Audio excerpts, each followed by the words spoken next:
Hello dear students, welcome to north east PSC. कैसे हैं आप लोग? I hope you all are doing well. आपकी पढ़ाई अच्छी चल रही होगी, आपकी प्रिपरेशन अच्छी चल रही होगी।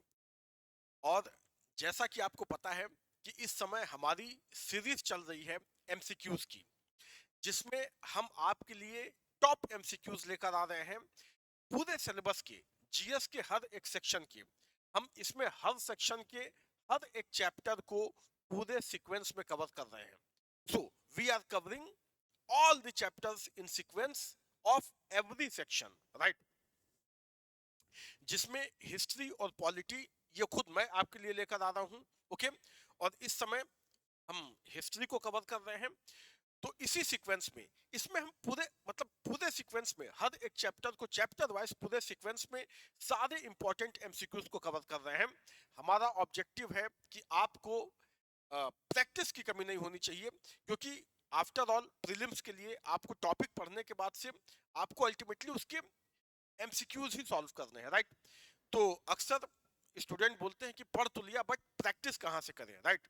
या फिर ये जो टॉपिक हमने पढ़ा है इससे क्या क्या क्वेश्चंस बन सकते हैं, राइट? कैसे जो है वो एग्जामिनर इसमें इस टॉपिक से इजी क्वेश्चंस क्या होंगे, मॉडरेट क्वेश्चंस क्या होंगे, डिफिकल्ट डिफिकल्ट क्वेश्चंस किस तरह के होंगे, कैसे जो है एग्जामिनर इसमें कंफ्यूज करने की कोशिश कर सकता है। तो ये सारा आपको ये स्टूडेंट को ये जो है वो एक प्रॉब्लम रहती है, राइट, एस्पिरेंट्स को। और आपको ऐसी कोई दिक्कत ना हो, प्रैक्टिस की कमी ना हो, राइट? क्योंकि जब तक आप किसी भी टॉपिक को आप चाहे कितना भी पढ़ लें, बट जब तक आप उससे क्वेश्चंस को सॉल्व नहीं करेंगे, तब तक आपको एक फुलफिलमेंट की फीलिंग नहीं आएगी, राइट? कि हाँ, वो टॉपिक पे आपका कमांड हो गया। या फिर आप खुद को कैसे चेक करेंगे कि ये टॉपिक मैंने पढ़ तो लिया, बट अगर इससे क्वेश्चन आ जाए तो वो मैं कर पाऊंगा कि नहीं, राइट? तो यही हमारा ऑब्जेक्टिव है इस सीरीज को लाने के पीछे, ताकि आपको इस तरह की कोई दिक्कत ना आए, ओके। सो पूरे सीक्वेंस में अभी तक हम हर एक चैप्टर को कवर कर रहे हैं मॉडर्न इंडियन हिस्ट्री के, और उसी सीक्वेंस में आज जो हमारा टॉपिक है वो है quit India movement, one of the very important topic, very important movement in our national freedom struggle, और you can say most important movement.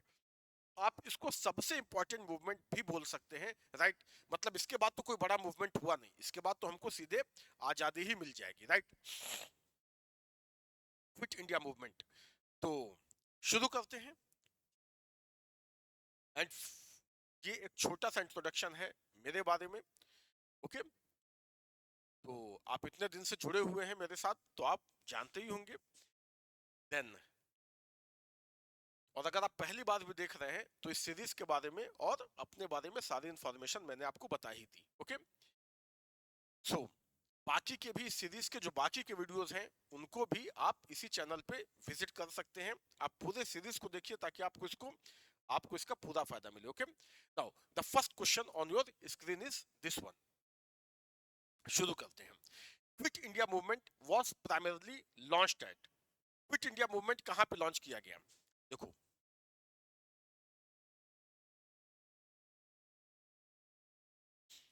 समझते हैं। ये बहुत ही इंपॉर्टेंट एक मूवमेंट है इंडिया का, राइट? Quit India movement. थोड़ा सा इसके बारे में बात कर लेते हैं। क्विट इंडिया मूवमेंट कहां पे लॉन्च किया गया, मैं पहले आपको इसका आंसर बता देता हूं। क्विट इंडिया मूवमेंट ये लॉन्च किया गया कहां पे? In Bombay, right? Here C will be the right answer. और इससे बेसिकली क्या क्या क्वेश्चन पूछा जा सकता है? 8 अगस्त 1942 को कांग्रेस का जो एनुअल सेशन है वो कहां पे हुआ? बॉम्बे में, राइट? और बॉम्बे में किस जगह पे? मतलब ये एक ओपन सेशन था, जैसे कांग्रेस के हर साल एनुअल सेशन होते थे, ये भी एनुअल सेशन है, बट ये ओपन सेशन है, मतलब ओपन फॉर रिपब्लिक, राइट? इसमें सभी लोग आए हुए हैं। ये कहां पे हुआ? ये हुआ मुंबई के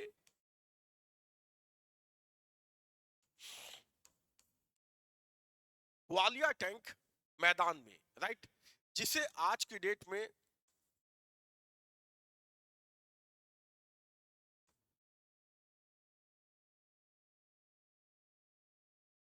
अगस्त क्रांति मैदान भी कहते हैं, मतलब अब इसका नाम बदल गया है, अब इसे अगस्त क्रांति मैदान ही कहते हैं, राइट।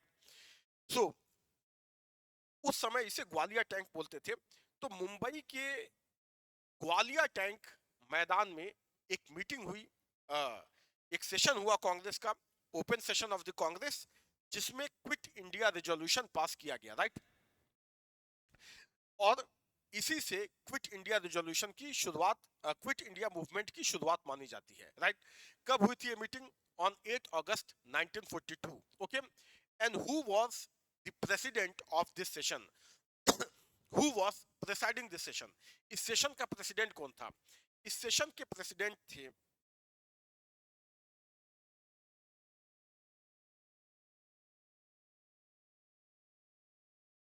मौलाना आजाद, ओके।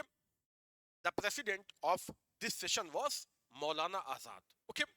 तो ये पूरी इंफॉर्मेशन है क्विट इंडिया मूवमेंट के बारे में, ठीक है। इनिशियल कि कैसे शुरू हुआ, कहां पे हुआ, ये जितना कुछ मैंने यहाँ पे लिखा है, इन सबसे जो है वो एग्जाम में क्वेश्चन पूछे जाते हैं, okay.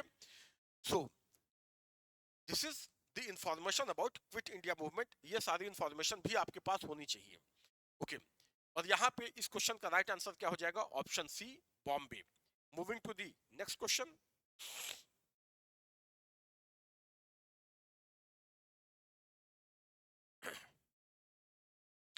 The quit India movement against the British was launched in, किस ईयर में लॉन्च किया गया? तो मैंने तो आपको डेट भी बता दी, 8 अगस्त 1942। So here right answer will be option B, 1942। यहाँ चार ऑप्शन दिए हुए हैं, लेकिन और ये तो बिल्कुल ही इजी क्वेश्चन माना जाएगा, मतलब इतने इंपॉर्टेंट मूवमेंट से अगर सिर्फ आपको ईयर पूछे, डेट भी नहीं, केवल ईयर कि किस ईयर को लॉन्च किया गया, सो 1942, ओके, ये आपको याद होना चाहिए। इसका भी थोड़ा सा मैं आपको बैकग्राउंड बता देता हूं। ये क्विट इंडिया मूवमेंट कब लॉन्च किया गया? 1942 में ही ब्रिटिश गवर्नमेंट ने एक मिशन भेजा था इंडिया में, क्रिप्स मिशन, राइट। और क्रिप्स मिशन को क्या जिम्मेदारी दी गई थी? To convince the Indian to support them in their war effort during second world war, right. Second world war के समय जो ब्रिटिश गवर्नमेंट जो सेकेंड वर्ल्ड वॉर में इन्वॉल्व थी, और वो अलग अलग फ्रंट पे एक्सिस पावर्स के साथ, जर्मनी की सेना के साथ वो लड़ाई कर रही थी, और वो क्या चाहती थी कि उस लड़ाई में इंडियंस का उसको सपोर्ट मिले, राइट। कांग्रेस का सपोर्ट मिले, बाकी सारी पार्टीज का भी उसको सपोर्ट मिले, राइट। कांग्रेस क्या कह रही थी? कांग्रेस कह रही थी कि आपको अगर हमारा सपोर्ट चाहिए तो पहले आप हमको इंडिपेंडेंस दीजिए, first set us free, then we will support you in your war efforts, right. इस बात को लेकर दोनों में एक टग ऑफ वॉर चल रहा था, और एक डेडलॉक की स्थिति बनी हुई थी, जिसको तोड़ने के लिए और जो कांग्रेस को और भी पार्टीज को समझाने के लिए एक मिशन भेजा गया by the British government, Cripps mission, right.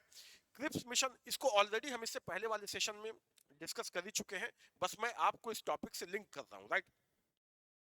इसके बारे में अगर आप डिटेल में देखना चाहते हैं तो इससे पहले वाले जो हमारा जो सेशन है, इससे पहले एक जो वीडियो मैंने किया था वो भी इसी चैनल पे है, आप इसके बारे में डिटेल में आप वहां पे देख सकते हैं। क्रिप्स मिशन से जितने भी क्वेश्चन बन सकते हैं वो सब मैंने वहां पे डिस्कस किया है, राइट। तो वहां पे मैंने इसे ऑलरेडी डिटेल में डिस्कस किया है, बस मैं आपको इस टॉपिक से इसको लिंक कर रहा हूँ, राइट। क्रिप्स मिशन फेल हो गया, ठीक है। इस जो क्रिप्स ने जो ऑफर दिया वो कांग्रेस ने रिजेक्ट कर दिया, मुस्लिम लीग ने भी इनफैक्ट रिजेक्ट कर दिया, और जब क्रिप्स मिशन फेल हो गया तो उसके जाने के बाद कांग्रेस ने लॉन्च किया quit India movement under the leadership of Mahatma Gandhi, okay. So this is the whole story, और यहाँ पे राइट आंसर क्या हो जाएगा? 1942, okay. Moving to the next question.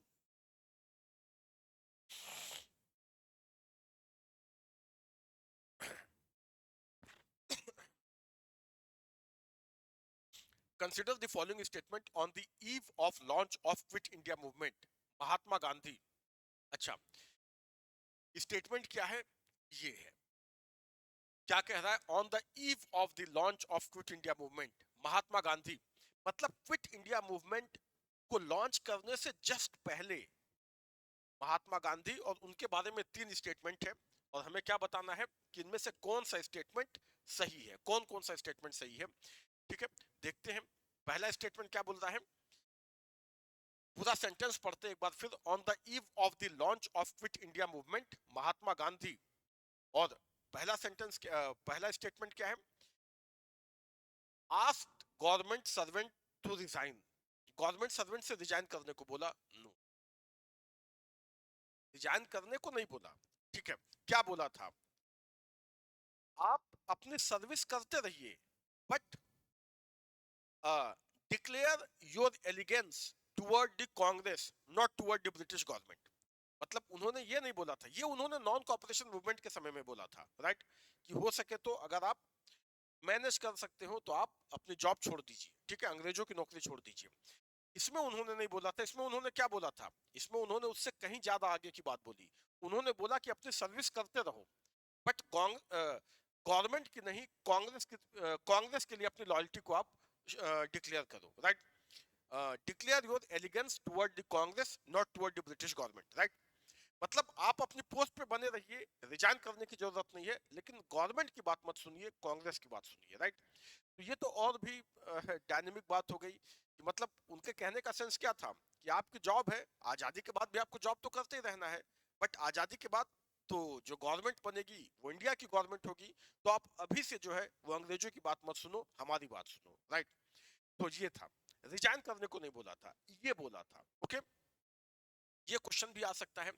Then ask the soldiers to leave their post, ये भी नहीं बोला था। सोल्जर्स को रिजाइन करने को नहीं बोला था, उनसे क्या कहा था, उनसे ये बोला था कि मूवमेंट लॉन्च होने जा रहा है, और जो भी सोल्जर्स हैं, जो उस समय जो ब्रिटिश गवर्नमेंट पे जो भी सोल्जर्स थे, जो भी सोल्जर्स हैं, वो निहत्थे आंदोलनकारियों पे, जो क्विट इंडिया मूवमेंट के जो रिवॉल्यूशनरीज होंगे, उन पे गोली ना चलाएं, राइट। उन्होंने ये अपील की थी कि जो भी सोल्जर्स हैं वो गोली ना चलाएं, राइट। तो रिजाइन करने को नहीं बोला था, बल्कि ये बोला था, राइट। तो ये दोनों स्टेटमेंट तो गलत है। थर्ड क्या है, ask the princes of the princely states to accept the sovereignty of their people, yes, ये सही है। प्रिंसली स्टेट से ये बोला था कि आप जो है खुद को राजा मत मानिए, लोगों, सोवरेंटी ऑफ द पीपल, मतलब actual sovereignty lies in the people, जो डेमोक्रेसी का एक जो बेसिक थ्योरी है, जो बेसिक प्रिंसिपल है, राइट, कि sovereignty ultimately lies in the people themselves. तो उसको आप फॉलो करिए, अपने आप को राजा मत मानिए, और क्विट इंडिया मूवमेंट में सपोर्ट करिए, राइट। तो ये उन्होंने बोला था प्रिंसली स्टेट से। तो बाकी दोनों तो बिल्कुल ही गलत है, थर्ड सही है। तो यहाँ पे राइट आंसर क्या हो जाएगा, ऑप्शन सी, ठीक है। Here option C will be the right answer, okay. अच्छा, एक बात आपको और बता दें, जैसे यहाँ पे लिखा है ना कि on the eve of launch of quit India movement, on the ewe का मतलब होता है लॉन्च करने से जस्ट पहले, ठीक है। अब देखो, मैंने आपको बताया कि क्विट इंडिया मूवमेंट, ये रिजोल्यूशन कब पास हुआ था, ये पास हुआ था 8 अगस्त 1942 को। 8 अगस्त, even the date is important. Normally history में डेट नहीं पूछे जाते हैं, बट बहुत ज्यादा हिस्टोरिक अगर कोई इवेंट हुई हो, कोई बड़ा, मतलब कोई बहुत ऐसा हिस्टोरिक इवेंट हो, तो उसके बारे में पूछा जा सकता है। ऐसे कुछ ही इवेंट है, राइट, जैसे कि ये quit India movement, it was very important movement. अब ये क्विट इंडिया रिजोल्यूशन ये पास हुआ था 8 ऑफ अगस्त को, राइट। 8 ऑफ अगस्त को ये क्विट इंडिया रिजोल्यूशन पास हुआ था। लेकिन अगर आपसे ये पूछे कि रिजोल्यूशन कब पास हुआ था, तो 8 ऑफ अगस्त। और अगर बाय चांस ये पूछता है कि क्विट इंडिया मूवमेंट किस डेट से स्टार्ट हुआ, तो वो माना जाएगा 9th ऑफ अगस्त। किस डेट से स्टार्ट हुआ, डेट अगर पूछे तो 9th ऑफ अगस्त माना जाएगा। मतलब ये सारी बातें जितनी मैंने अभी आपको बताई, ये सब गांधी जी ने कब बोली थी, while addressing the public on 8 August in that Gwalior tank field in Bombay, right। तो ये सारा जो जो मूवमेंट है वो कैसा होगा, क्या क्या उसमें करना है, वो सारी बातें उन्होंने 8 अगस्त को कही थी। और फॉर्मली मूवमेंट लॉन्च कब से माना जाता है, नेक्स्ट डे से, 9th अगस्त से, ओके। सो दिस तो यहाँ पे राइट आंसर क्या हो जाएगा? Option C. ये एक इंपॉर्टेंट पॉइंट था, मुझे लगा बाय चांस मिस हो जाए और एग्जाम में अगर ऐसा कोई क्वेश्चन आ जाता है तो ये इन्फॉर्मेशन आपके पास होनी चाहिए। इनफैक्ट आ भी चुका है। ओके, और यहाँ इस क्वेश्चन का राइट आंसर हो जाएगा option C. Moving to the next question.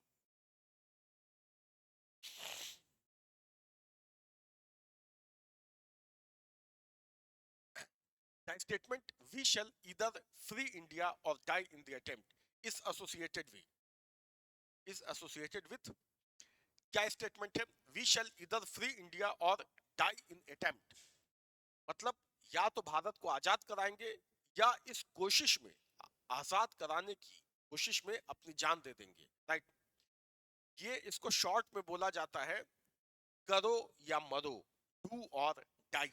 Right, तो ये पूरा स्टेटमेंट है जो गांधी जी का स्लोगन है। बोला किसने था? इसका आंसर मैं आपको बता ही दे रहा हूं। अच्छा, आंसर तो पूछा किस मूवमेंट पे बोला गया था। ये जो स्लोगन है, ये स्लोगन है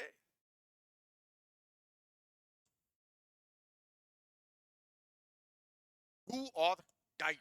ओके, ये स्लोगन किसने दिया था? ये स्लोगन दिया था महात्मा गांधी ने। ओके, डू और डाई मतलब पूरा स्टेटमेंट ये है जो यहाँ पे लिखा हुआ है, we shall either free India or die in the attempt. ठीक है, उन्होंने क्या बोला था कि मैं आज आपको एक टेलिस्मैन देता हूं, एक जैसे श्लोक होता है। राइट, मतलब एक मंत्र देता हूं, मैं आपको आज एक मंत्र देता हूं, डू और डाई। ठीक है, और उसको एक्सप्लेन करते हुए उन्होंने क्या समझाया था?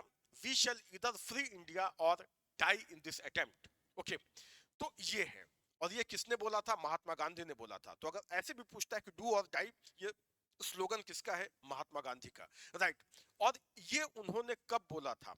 On 8 August while addressing the public on the event of launching of quit India movement. Right, in Bombay. तो सारे सब कुछ मैंने आपको बता दिया इसके बारे में। सो किस मूवमेंट के समय बोला था? Quit India movement. Okay, quit India movement के समय, और जो कि बहुत ही फेमस एक स्लोगन है। ठीक है, आज भी लोग ऐसे बोलते हैं, डू और डाई, करो या मरो। ओके, आपने अक्सर सुना होगा लोगों को बोलते हुए कि करो या मरो की सिचुएशन है, इधर डू और डाई। राइट, तो ये है, मतलब उन्होंने क्या बोला था पब्लिक को कि ये जो है वो मेरा लास्ट जो है मूवमेंट है, इसके बाद मैं कोई और नया मूवमेंट लॉन्च नहीं करने जा रहा। This is the last movement, जो करना है वो इसी में करो। ये उन्होंने इंडियन पब्लिक को एड्रेस करते हुए बोला था। और अंग्रेजों को क्या बोला था?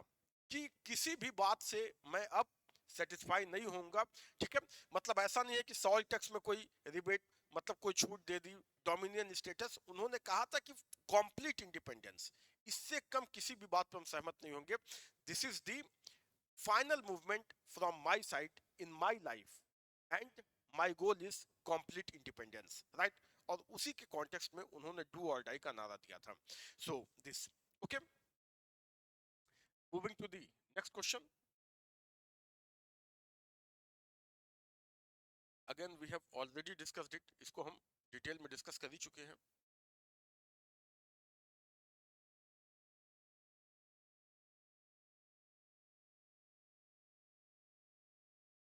The slogan do or die was given by, already we have discussed it, Mahatma Gandhi. Okay, moving to the next question.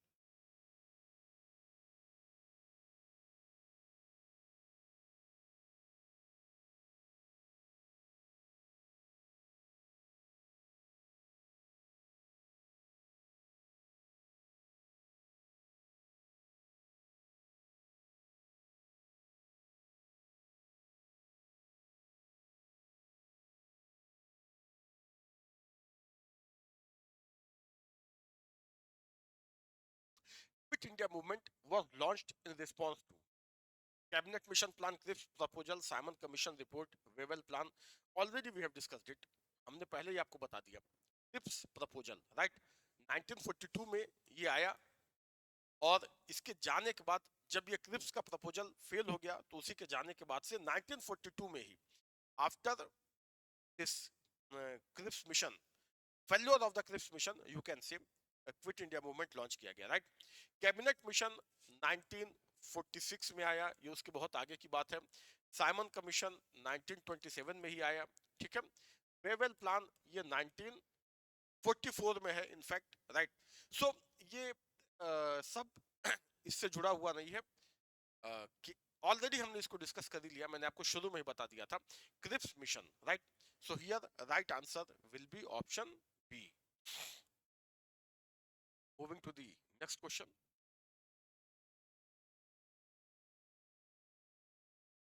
Which of the following parties did not support quit India movement? इनमें से किन पार्टियों ने quit India movement को support नहीं किया था? Hindu Mahasabha, yes इन्होंने भी नहीं किया था। Sorry,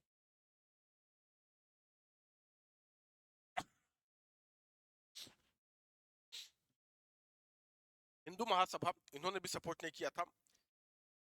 communist party of India, yes इन्होंने भी सपोर्ट नहीं किया था।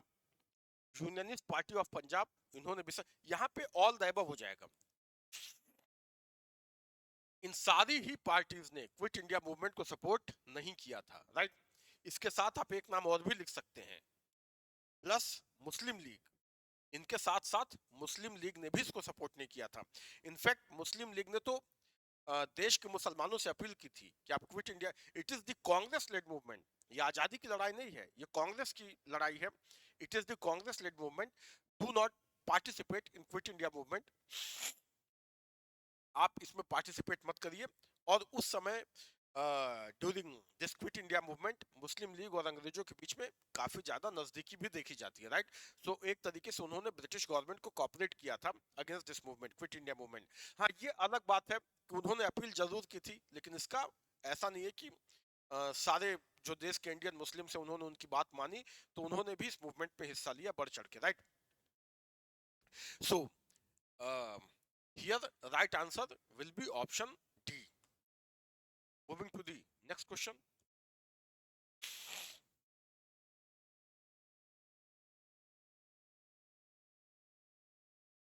The draft of the Quit India resolution was prepared by, किसने ड्राफ्ट प्रिपेयर किया था क्विट इंडिया रेजोल्यूशन का? गांधी, गांधी जी का ही मूवमेंट है, उन्होंने लॉन्च किया था। तो draft prepared by Mahatma Gandhi himself. Mahatma Gandhi, yes, with the help of these two people, मतलब जवाहरलाल नेहरू और मौलाना आजाद के साथ मिलकर उन्होंने क्विट इंडिया मूवमेंट का ड्राफ्ट प्रिपेयर किया था, जो कि सबसे पहले कहां पे रखा गया था? वर्धा सेशन में, जो इसके जस्ट पहले ही हुआ था।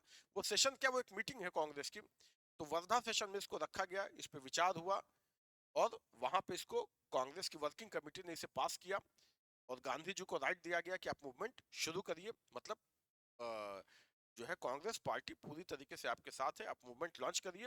और उसके कुछ ही दिन बाद बॉम्बे से ये मूवमेंट को लॉन्च किया गया, राइट। तो जो ये ड्राफ्ट बनाया गया था वो किसने बनाया था? Gandhi himself with the help of Nehru and Maulana Azad, okay.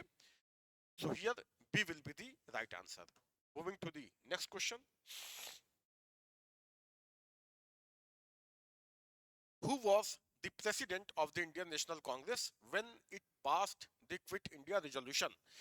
शुरू में जब मैं आपको बता रहा था इसको, इस टॉपिक को मैंने डिस्कस किया ब्रीफ में, तो वहां पे मैंने इसको भी डिस्कस किया था कि कौन प्रेसिडेंट था, राइट।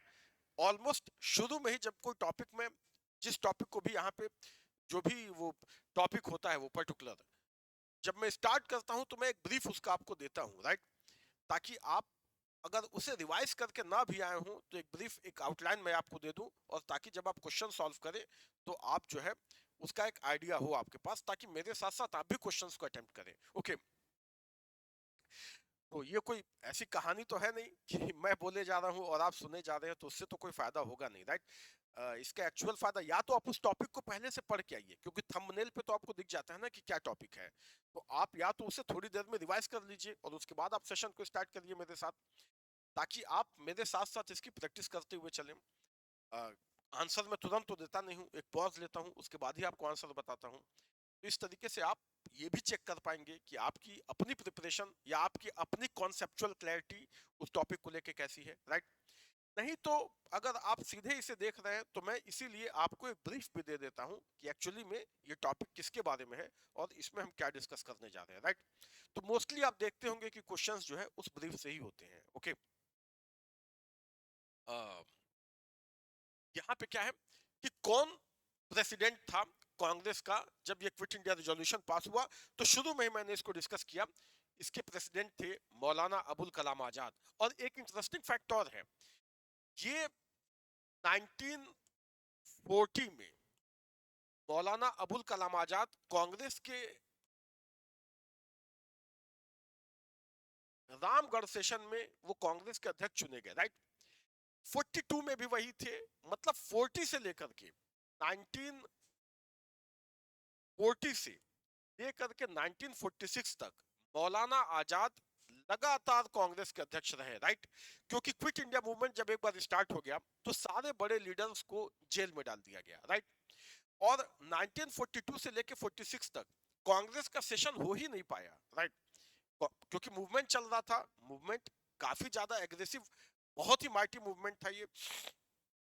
जितने भी मूवमेंट गांधी जी ने लॉन्च किए हैं, सबसे बड़ा मूवमेंट इसको ही माना जाता है, जिसका असर मतलब फार फ्लंग एरियाज में भी देखने को मिला। और ये जो है लीडरलेस होके भी, क्योंकि सारे बड़े लीडर्स तो अंग्रेजों ने उनको अरेस्ट कर लिया था, राइट। तो लीडरलेस होने के बाद भी ये मूवमेंट अपने आप चलता रहा, राइट। तो ये भी एक बहुत बड़ी बात मानी जाती है। सो 40 से लेकर 46 तक कांग्रेस का कोई सेशन हुआ ही नहीं। और इस पूरे पीरियड में मौलाना आजाद ही कांग्रेस के अध्यक्ष, मतलब एक बार वो 40 में चुने गए तो 46 तक वो कांग्रेस के अध्यक्ष बने रहे, ओके। तो here B will be the right answer. और अगर आपसे ये पूछता है, मतलब ये भी अगर पूछे कि 6 साल तक कौन लगातार कांग्रेस का अध्यक्ष बना रहा आजादी से पहले, तो केवल और केवल मौलाना आजाद ही एक ऐसे आदमी है जो इतने लंबे समय तक, बिफोर इंडिपेंडेंस, आफ्टर इंडिपेंडेंस तो बहुत लोग हैं, नेहरू जी भी हैं, इंदिरा गांधी हैं, सोनिया गांधी तो 18 साल तक कांग्रेस के अध्यक्ष रही, बट बिफोर उन्होंने तो रिकॉर्ड ही बना दिया। मतलब अगर मतलब अगर ऐसे क्वेश्चन पूछता है कि कांग्रेस का सबसे लंबे समय तक कौन अध्यक्ष रहा, तो उसका आंसर हो जाएगा सोनिया गांधी, राइट। मतलब पूरे टेन्योर में, बिफोर इंडिपेंडेंस, आफ्टर इंडिपेंडेंस, अभी तक का सबसे लंबे समय तक कौन अध्यक्ष रहा, तो वो सोनिया जी हैं। वो 18 साल तक, वो 18, मतलब she remain the president of Congress for 18 long years, right. But before independence ऐसा नहीं होता था। ऑलमोस्ट हम देखेंगे कि हर साल कांग्रेस के जो प्रेसिडेंट है वो बदल जाते थे, कुछ ही इसके एक्सेप्शन हैं। बस मौलाना आजाद ऐसे हैं जो 6 साल तक लगातार कांग्रेस के अध्यक्ष बने रहे। उसका रीजन भी मैंने आपको बता दिया, okay. So here right answer will be option B. Moving to the next question.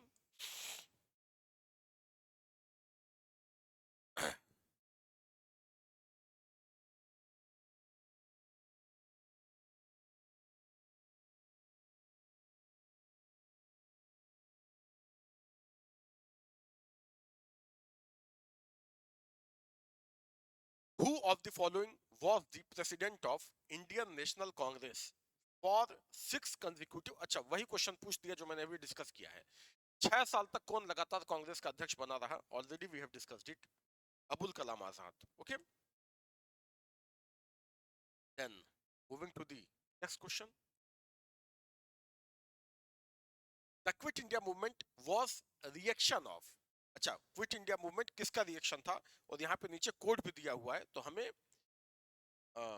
जो सही है वो बताना है। 4 स्टेटमेंट यहाँ पे दिया हुआ है। Quit India movement was the reaction of, किसका रिएक्शन था, देखते हैं।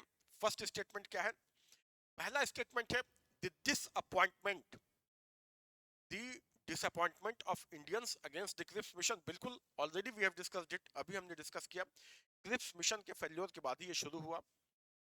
The threat of Japanese attack on India, yes बिल्कुल सही है। सेकेंड वर्ल्ड वॉर चल रहा था, राइट। और उस समय, जिस समय मूवमेंट लॉन्च हुआ, उस समय जापान, वो जापान एक्सिस पावर था, मतलब हिटलर, इटली, जर्मनी, इटली और जापान वो एक साइड में थी, ओके।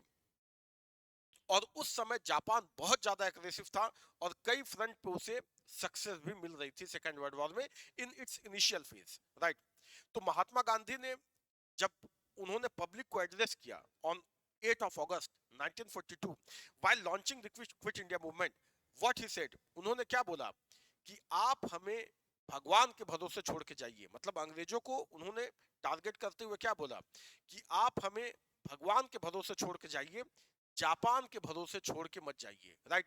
सो ये उनका स्टेटमेंट था। So yes, this was the factor two that is the threat of Japanese attack on India. तो इसका क्या मतलब हुआ, भगवान के भरोसे छोड़ के जाए, मतलब आप ये चिंता मत करिए कि आपके जाने के बाद हम लोग अपना प्रशासन चला पाएंगे कि नहीं चला पाएंगे, कैसे रहेंगे क्या। तो आप भगवान के भरोसे छोड़ के जाइए, सब हो जाएगा। जापान के भरोसे छोड़ के, ऐसा ना हो कि आपके जाने के बाद वो यहाँ पे आके बैठ जाए, ठीक है। तो ये सो ये सेकंड स्टेटमेंट ये भी सही है। To provoke countryman to adopt violent means by Gandhi जी's article, no no, Gandhi ji ने कभी वायलेंट मीन्स की बात नहीं की, किसी भी आर्टिकल में नहीं, कभी भी नहीं, ठीक है। तो आप इसको लेके तो कोई कंफ्यूजन होनी ही नहीं चाहिए, ठीक है। गांधी एंड वायलेंस ये दोनों शब्द एक साथ रह नहीं सकते, ओके। सो ये थर्ड स्टेटमेंट तो गलत है। Due to passing the proposal of August 1942 by all India Congress committee, हाँ ठीक है, ये भी है, इसका भी रिजल्ट था। मतलब लॉन्च करना है इन दोनों की वजह से, तो ये तो पास हुआ, ठीक है। लॉन्च कैसे होगा, तो ये पास किया गया था प्रपोजल, ओके। तो यस, ये भी सही है, ये तीनों तो सही है, ये थर्ड स्टेटमेंट गलत है। ये ऑप्शन बन रहा है 1 2, यस, बी 1 2 और 4 ये सही है, ओके। 1 2 और 4 ये सही है। ये जो फोर्थ स्टेटमेंट है, passing of the proposal of August 1942 by all India Congress committee, ये प्रपोजल कहां पे पास हुआ था, ये प्रपोजल पास हुआ था वर्धा में, ठीक है। वर्धा भी महाराष्ट्र में ही है, ठीक है, वर्धा भी महाराष्ट्र में है। पहले ये प्रपोजल पास हुआ जिसमें डिसाइड किया गया कि क्विट इंडिया मूवमेंट लॉन्च किया जाएगा, और उसके बाद फॉर्मली उसे लॉन्च किया गया on 8 of August 1942 in Bombay, okay. So yes, here B will be the right answer. Moving to the next question.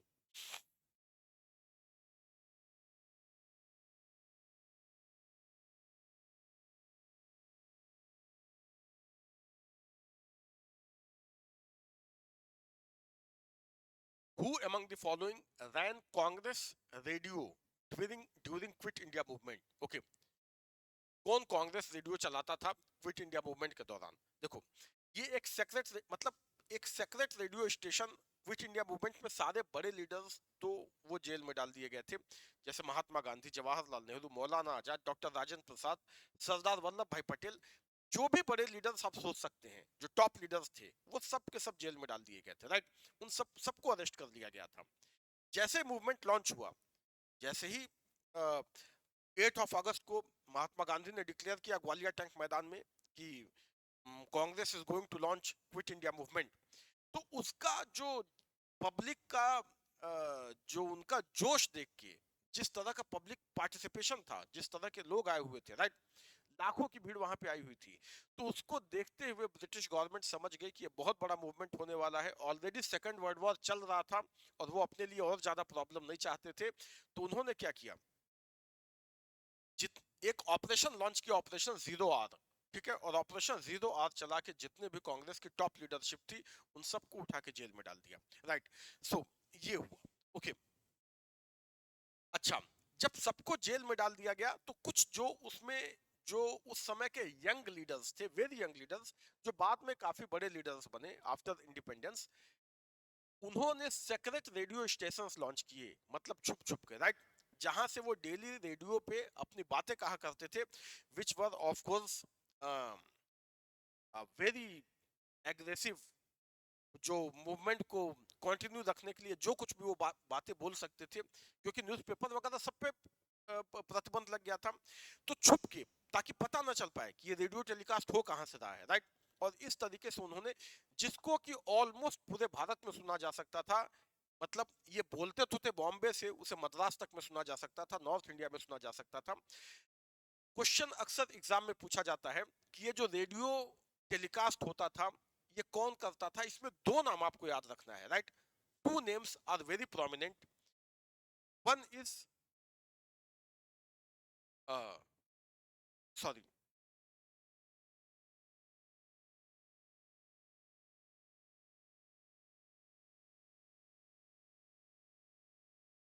Usha Mehta, and other is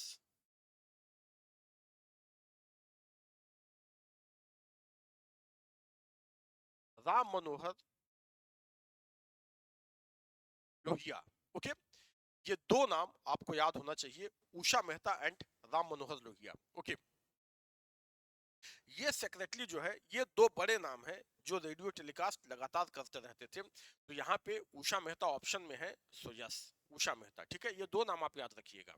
जब भी ये क्विट इंडिया मूवमेंट के दौरान कांग्रेस रेडियो वाली बात आए तो उनमें से ही कोई आंसर होगा। Okay, so here C will be the right answer. Moving to the next question.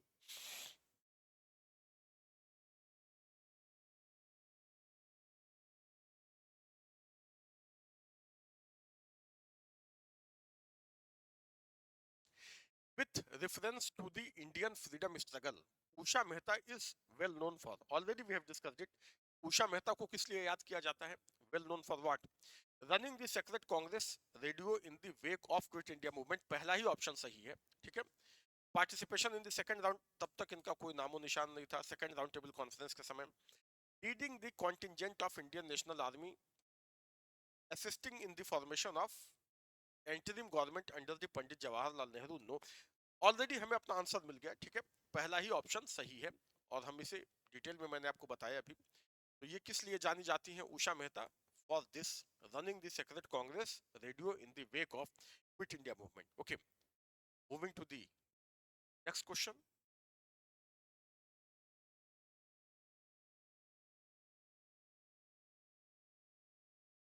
Who among the following made regular broadcast? Who among the following made regular broadcast on Congress radio operated during Quit India movement? Regular broadcast कौन करता था? दो नाम मैंने आपको बता ही दिए, Jayaprakash Narayan. No, ये रेडियो के लिए नहीं, ये एक्टिव तो थे क्विट इंडिया मूवमेंट के दौरान।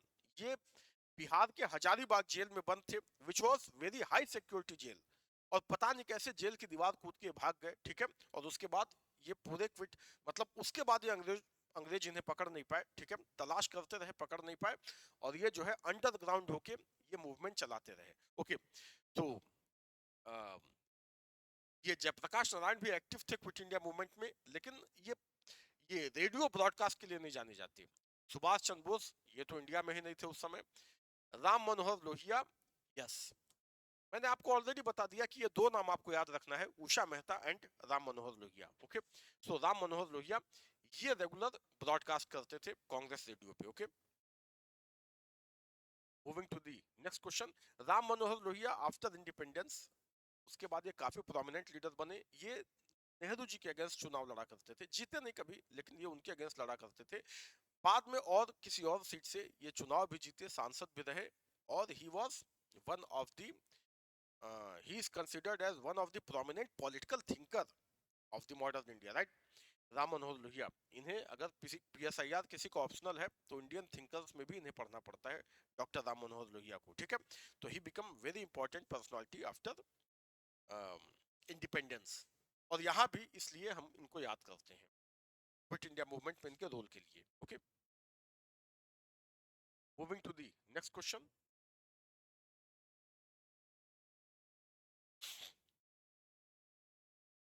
The prime minister of England during quit India movement was, quit India movement के समय इंग्लैंड का प्राइम मिनिस्टर कौन था? अब देखो, मैं आपको इन जनरल बता देता हूं, 1940 से लेकर के और 1945 तक इंग्लैंड के प्राइम मिनिस्टर कौन थे? आपके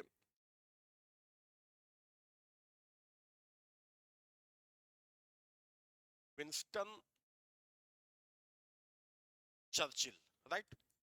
अब आपसे चाहे कोई भी क्वेश्चन आए कि सेकेंड वर्ल्ड वॉर किसके समय में हुआ, जब सेकेंड वर्ल्ड वॉर हो रहा था तो इंग्लैंड का प्राइम मिनिस्टर कौन था मोस्ट ऑफ द टाइम? तो वो भी विंस्टन चर्चिल थे। क्विट इंडिया मूवमेंट के समय कौन था? Winston Churchill. क्रिप्स मिशन किसके समय में इंडिया में आया? Winston Churchill. तो 40 से लेकर, क्योंकि 40 से लेकर 45 के बीच में बहुत सारे इवेंट हुए, ठीक है, इंडियन हिस्ट्री के कॉन्टेक्स्ट में जो इवेंट्स थे वो तेजी से चेंज हो रहे थे, घटनाक्रम तेजी से बदल रहा था, राइट। तो कुछ भी उस कॉन्टेक्स्ट में क्वेश्चन आए तो आपको याद रखना है 40 से लेकर 45 तक कौन था? Winston Churchill. और क्विट इंडिया मूवमेंट भी इसी पीरियड में हुआ, so Winston Churchill. Okay, B will be the right answer.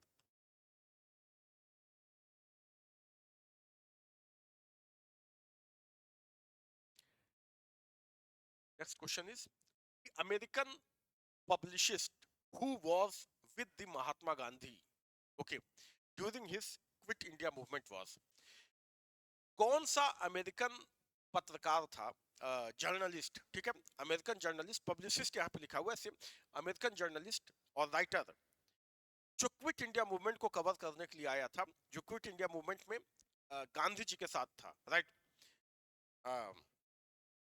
Louis Fischer, William L Shirer, Webb Miller and Negley फार्सन।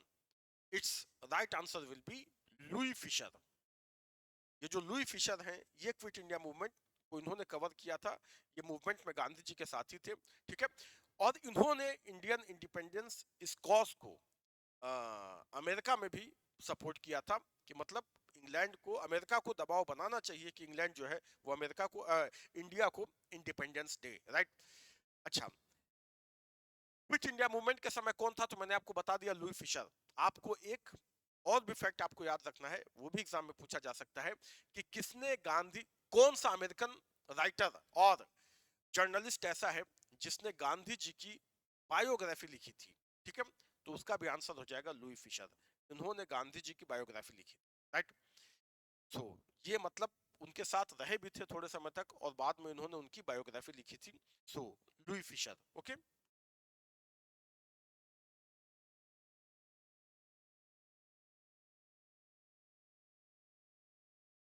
और नेक्स्ट क्वेश्चन है भी उसी के बारे में। Louis Fischer was the biographer of Mahatma Gandhi, he was American journalist, ठीक है, already we have discussed it, American journalist, okay. Moving to the next question,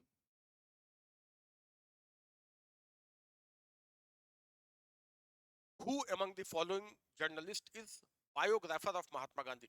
तो रिपीट हो गया, सेम क्वेश्चन है, ठीक है, Louis Fischer, already we have discussed it, Louis Fischer, okay.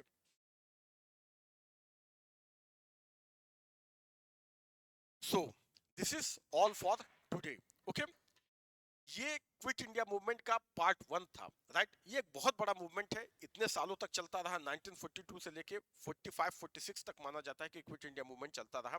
तो इसके कुछ एस्पेक्ट और भी हैं, कुछ क्वेश्चंस इससे और भी बनते हैं, जो जो इसका पार्ट 2 होगा नेक्स्ट सेशन में, मे बी टुमारो, वो जो है हम उसमें आप इसके बाकी सारे जो एमसीक्यूज है हम वो कवर करेंगे, राइट।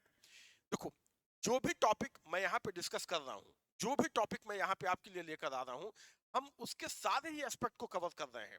मैं कोशिश कर रहा हूँ कि उसका कोई भी एस्पेक्ट वो मिस ना हो। और देखो, एग्जाम में कोई एब्सर्ड क्वेश्चन आ जाए वो एक अलग इशू है, बट जो ट्राइड एंड टेस्टेड क्वेश्चंस है वो गलत नहीं होने चाहिए, राइट। तो मेरी कोशिश है कि कोई भी एस्पेक्ट इसका मिस ना हो। जितने भी टॉप एमसीक्यूज हैं, जो मोस्ट प्रोबेबल क्वेश्चन है किसी भी टॉपिक से, वो मैं यहाँ पे आपके लिए लेकर आऊं और आपको प्रैक्टिस करवा दूं, राइट। तो आप इस सेशन को आप लगातार इसके साथ बने रहिए। जब ये सेशन खत्म होगा तो आपको फील होगा कि इसके साथ साथ ही आपका सिलेबस भी कंप्लीट हो गया, राइट। तो it's not only an objective question, मतलब यहाँ पे केवल क्वेश्चन आंसर का सेशन नहीं है। मैं इतना ज्यादा डिस्कस करता हूँ कॉन्सेप्ट को कि आई होप कि इस सेशन को करते, अब जैसे मैंने आज क्विट इंडिया मूवमेंट के बारे में बताया, तो इसको करते करते मुझे पूरी उम्मीद है कि आपका क्विट इंडिया मूवमेंट, उसकी एक अंडरस्टैंडिंग ही आपको बन गई होगी, राइट। तो इससे रिलेटेड कुछ और भी पूछे तो हमने इतना इसके बारे में डिस्कस किया, तो आप you will be able to solve that question too, right, आप उसको भी सॉल्व कर लेंगे, ओके।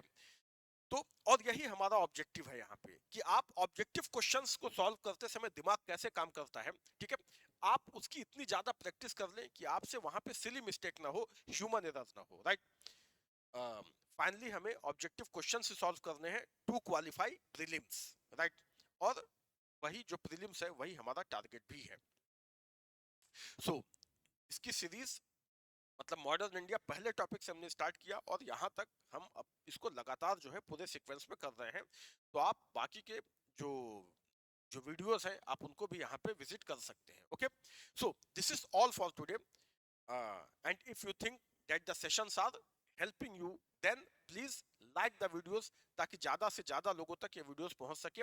आप इन्हें शेयर करिए, सब्सक्राइब करिए चैनल को, आप इन्हें शेयर करिए अपने उन कलीग्स को जो कि प्रिपरेशन कर रहे हैं, ताकि उनको भी इसका पूरा फायदा मिले, okay. So this is all from my side today. मिलते हैं नेक्स्ट सेशन में। Okay, till then keep reading, keep growing, bye bye, take care.